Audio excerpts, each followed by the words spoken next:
Hi everybody, welcome to the Actors Academy and thank you for tuning in today. So in today's video, I'm going to give you the 5 essential things you need if you want to become an actor. And I've had my experience from going to drama school, getting my BFA training and my MFA training, also being able to work with many great professionals, and I want to share my knowledge with you today in this simple video to give you the 5 things that you absolutely need. And also to make this video a little bit more interesting, I'm going to show you the outcomes of each example that I give you so you can actually see it in practice and how it works on the screen. So without further ado, let's go ahead and get into it. So number 1, the first thing that you're going to need without a doubt is you're going to have to learn how to use your physicality, how you hold your body, what you do with it, because our bodies all tell a story whether we know it or not. Meaning, if I'm here like this is going to tell you a story for this video.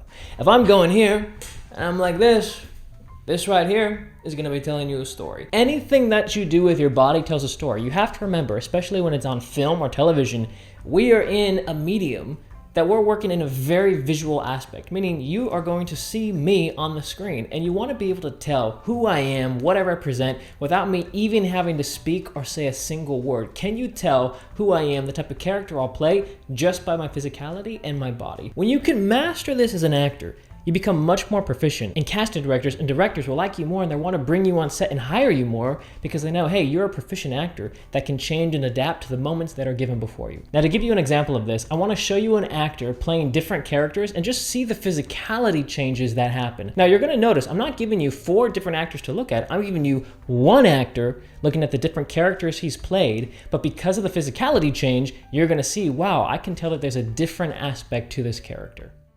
Go around to the east. You're the one who insisted on bringing the bloody mermaid. This I cannot wait to see. You're absolutely Alice. I'd know you anywhere. You want to see the pictures?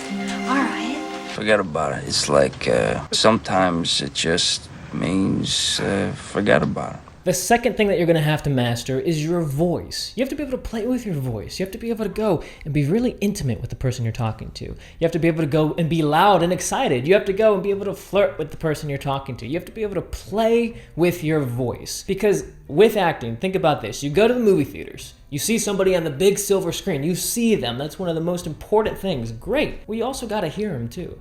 You gotta hear their voice. Can you feel what they're feeling just through their tonality and their voice? If I put a scene in front of you and you were to close your eyes and you just had to listen to that person talking, would you be able to tell who they are, what they feel, their emotional aspects, just by hearing their voices? If you can't do that for yourself, that means that's the skill that you need to improve on, because we're in the storytelling business and our physicality is gonna tell a story, and also our voices. So go ahead and take a look at some of these scenes here and see how the voice is affecting the feeling that's coming across. Yes, you're gonna see the actors, but even close your eyes and see what happens when you just listen to these scenes. Hi, I'm Benjamin Barry. Cute. Thank you. I meant your name. Thank you 2 times. I guess you already have a date to homecoming. You wanna go with me? Really? I mean, great, cool. Now, the third aspect you need in order to become an actor is you have to have emotional control, meaning the emotions that you have to be able to bring them out when needed. You have to be able to flirt and be in love. You have to also be able to be angry. You have to be able to be sad. You have to be able to be happy and ecstatic and love the whole world. You have to be able to play with these emotions for yourself, because in this business, as you probably already know, this is an emotional business. You're seeing actors on the screen represent certain feelings and emotions, and you have to be able to access them. When you can access them, it makes it really powerful for us as the audience. So just take a look at some of these scenes and see how emotion is so vital and so important that it brings life into the scenes. You can't let them do that. You can't. You can't let them leave me alone. I don't want to be alone. I don't want to be alone. Say it. Abandon my child. Say it louder. Say it louder. I've abandoned my child! I've abandoned my child! I've abandoned my boy! Beg! Now, great, okay, you need your physicality. Awesome. You need to also have your voice. You also know, hey, I need to get control of my emotions so I can bring them out when needed. Well, the other thing you need in order to be a good actor is you also need to have dynamics. Because if you just stay at one note the whole time, it becomes very boring for an audience. Think about this. Even if you have with your voice, and you're like, okay, you know what? I'm gonna go and change my voice and have it be really loud and crazy in this scene.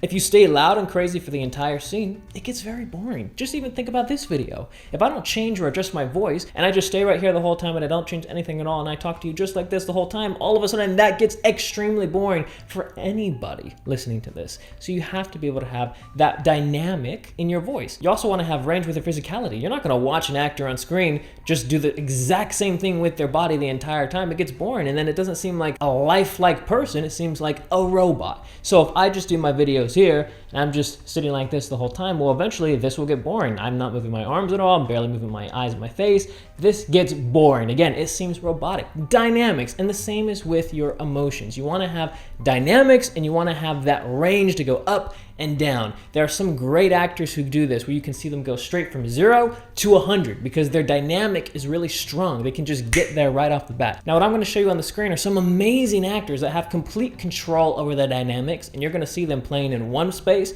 and then shifting right to the next because they have the dynamic control. And the dynamics, combining them with the voice, with the physicality, with your emotions, that is what makes a scene completely interesting. So now go ahead and take a look at some of these.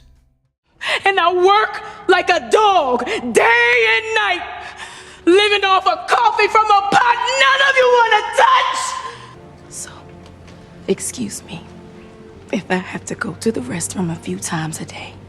Ain't like I'm gonna be sitting up every night asking my mom, when's daddy coming home, you know? Who needs him? Right. I learned how to drive, I learned how to shave, I learned how to fight without him. I had 14 great birthdays without him. He never even sent me a damn card. The hell with him! Kids, I'm gonna be a better father than he ever was. And I sure as hell don't need him for that, because ain't a damn thing he could ever teach me about how to love my kids.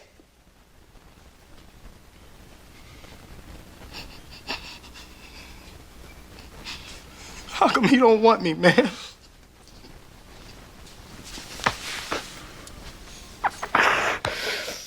Now, this fifth point is going to be the secret sauce that keeps you green as an actor. It's going to be the thing that keeps people coming back to you, where they say, you know what? I really like this guy. I really like this girl. I'm going to keep bringing them back for more auditions. I'm going to keep trying to book them in these roles. What it is your personality. You have to have a great personality when you come on set, meaning you got to be kind, you got to be nice, you got to be prepared, you got to be somebody that they can rely on and they are happy to work with. Because think about this, you could have all 4 of these first points down, amazing. Think about it, you're the best. Wow, you got great dynamics, great physicality, great voice, great emotional range. You got all of that. Awesome.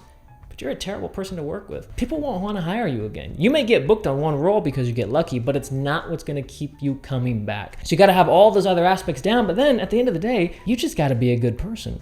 You got to be somebody who walks into the room ready on set and people like to work with you. If you have the talent and you have all the ability and people like to work with you, that is going to be the thing that helps keep you green and to keep you coming back again and again and again, because people will love to work with you. So I hope you all like this video. Make sure you subscribe to the channel so you stay up to date with everything. Give this video a thumbs up if you found it helpful and useful. We have so many different acting videos on this channel. Feel free to browse and see which one suits your needs. And if you want to join our 10-hour acting masterclass, our 2.0 version, that's always going to be linked down in the description down below and also in the comment section. And then if you like this video and you want to have a personal recommendation from me, then you're going to love this video right over here.